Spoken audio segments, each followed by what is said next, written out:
we're going to be in limbo for at least another week as to what they're going to choose to do. His son killed 2 family members in Sugar Land. Bart Whitaker is set to be executed for the crime next week. Why his father is fighting to save his son's life. The pictures are cute and innocent, but you might be sharing a lot more than you realize when you post pictures of your pets on social media. And it is much more than a building. It's her last real link to her father.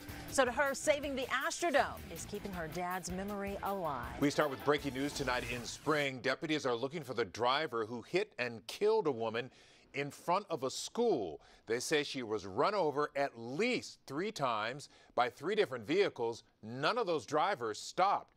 It happened about 8:30 last night in front of Bamo Elementary on Red Oak Drive. We do have a crew there. We'll bring you any new information as soon as we can on air and on KHOU.com.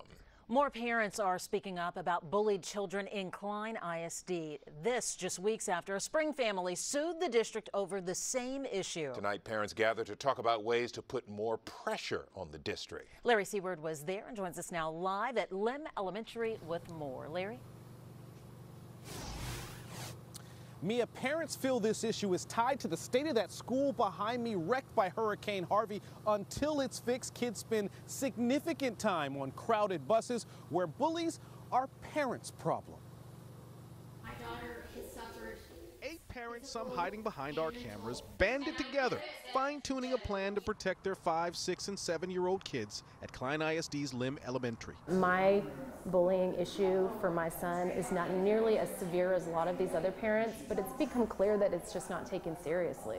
Hurricane Harvey flooded their building, forcing Klein ISD to bus Lim students 45 minutes away.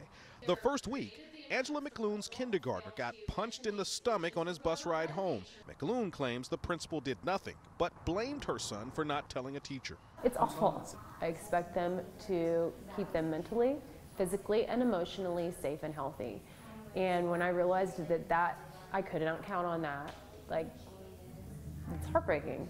Others here shared similar stories and say school administrators don't communicate or respond well to cries for help. Administrators did, though, organize a town hall later this week. And in a statement to KHOU 11 News, they said, quote, the principal has been as forthcoming as possible, but is not allowed to divulge information regarding other students' discipline.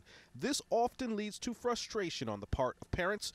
This group took note, but refused to accept just anything. They brainstormed ways to pressure Lim's leadership with no plans to change their own tune. Thursday's town hall is supposed to be a progress report on the restoration project going on here at Lim Elementary School's building.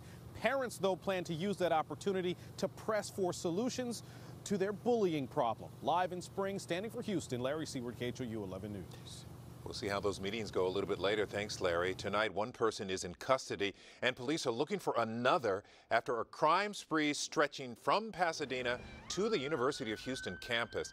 We were the only ones who got this video of a young man being arrested after a purse snatching in Pasadena. That suspect led officers, or the suspects led officers on a chase that ended at VOH right near our studios. Now here's a look at the other man that Pasadena police are looking for. They're calling him a person of interest. If you know anything, call police. Let's talk some weather now. My goodness, it is foggy out there tonight. Ooh.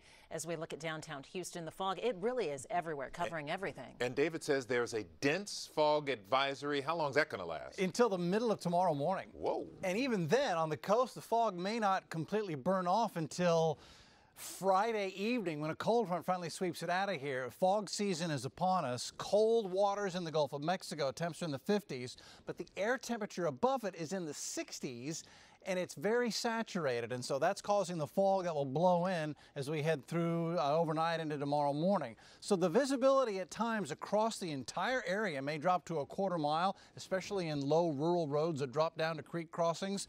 Use your low beams. The high beams just reflect the light back into your eyes, and it makes the visibility even worse. So low beams, careful in school zones. and it's at its worst right around sunrise at 7:02 tomorrow morning. So we'll talk more about the fog, we'll talk about the little warm-up, and then the cold, wet weekend on tap. Back with that in a few minutes. All right, we'll see you in just a bit, Dave. Thanks so much.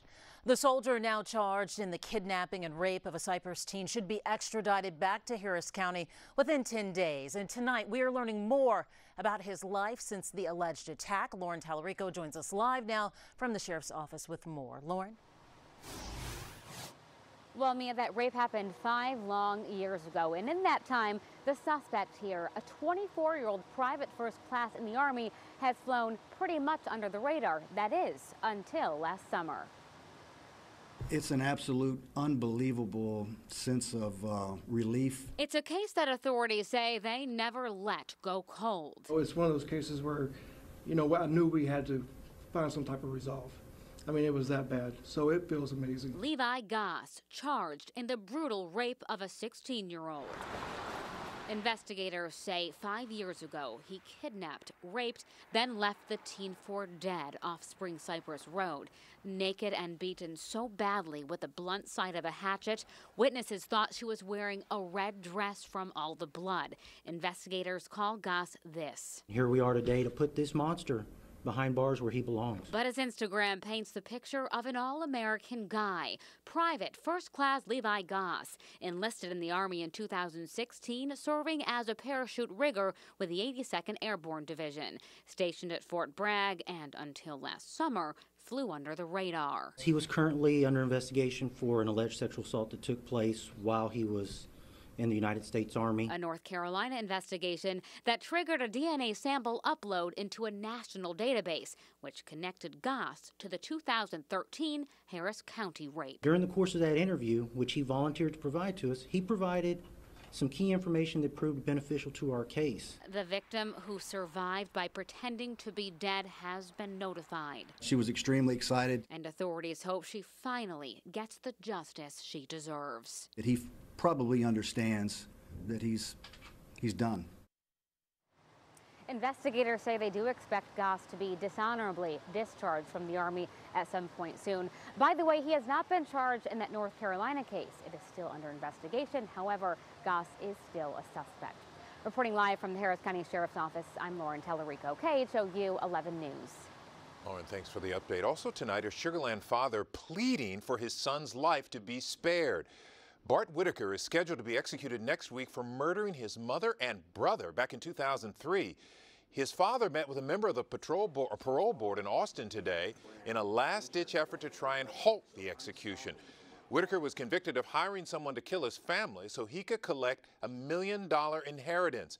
His father was also shot but survived and has forgiven his son. He says Bart is a changed man. We're not asking them to forgive him or to let him go. We just want them to let him live. Bart was my last surviving member of my natural family, and nobody in my family wants to see him executed. Mr. Whitaker is also asking the governor to step in. The parole board isn't expected to make a decision until next Tuesday. The execution of Bart Whitaker is set for next Thursday. The daughter of the man who built Houston's iconic Astrodome is breathing a huge sigh of relief and smiling wider than she has in years. A vote today marked the end of her 12-year battle to save the dome. Marcelina Benito shares her story. To Deanie Hoffines, so much history. The Astrodome is more than the eighth wonder of the world. It was our thing, you know. It's a young girl's connection to her father and the legacy he left behind. He would just be tickled pink, aren't you, Daddy? Tonight, for the first time in more than a decade, Deanie can sleep easy, knowing the beloved dome her father, Judge Roy Hoffines, built won't be torn down and forgotten. I just really believed that the big guy upstairs was with us, you know. I just didn't think there's any way that we couldn't figure out a way to save the most historic, most exciting thing, really, that's happened to Houston. Deanie has made it her life's mission. There's Dad. To save the dome. This morning, Commissioner's Court approved an $105 million project to renovate it and turn it into an event center. It's going to be a beauty when it's done. Since opening day in 1965, Deanie's been inside the dome too many times to count. The last time came nearly 3 years ago during the Dome's 50th birthday bash. And I just looked around and it was just like ghosts everywhere. I could smell my dad's cigar smoke. It was awesome, really. Every experience has been magical, but when she steps inside the revamped Dome in February 2020, that will be something truly spectacular. It'll be heaven. I'll be able to die happy. Standing for Houston, Marcelino Benito, KHOU 11 News. A lot of other Houstonians share that sentiment, too. Yeah, but it's neat to hear her. It is. It is.